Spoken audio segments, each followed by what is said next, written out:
RJ न्यूजमध्ये आपलं स्वागत आहे. RJ न्यूज 27 मराठी, आपलं गाव आपली बातमी. सांगा सर.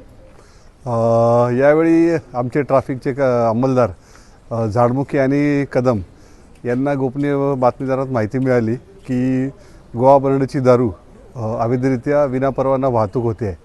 त्या अनुषंगाने कारवाई करण्यासंदर्भात त्यांनी मग मला कळवलं. मग मी माझे DB पथकाचे सहकारी PSI चव्हाण साहेब आणि ट्रॅफिकचे अंमलदार महिला अंमलदार जाधव मॅडम यांना सोबत घेऊन त्या ठिकाणी रेड केली असता सदरचा माल मिळून आला. त्याच्यामध्ये 60,48,000ची दारू आणि 15 लाखाचा ट्रक असे मिळून 75,48,000 किमतीचा मुद्देमाल आम्ही जप्त केला आहे. एक आरोपी ताब्यात घेतलेला आहे आणि पुढील तपास PSI शुभम चव्हाण करत आहेत.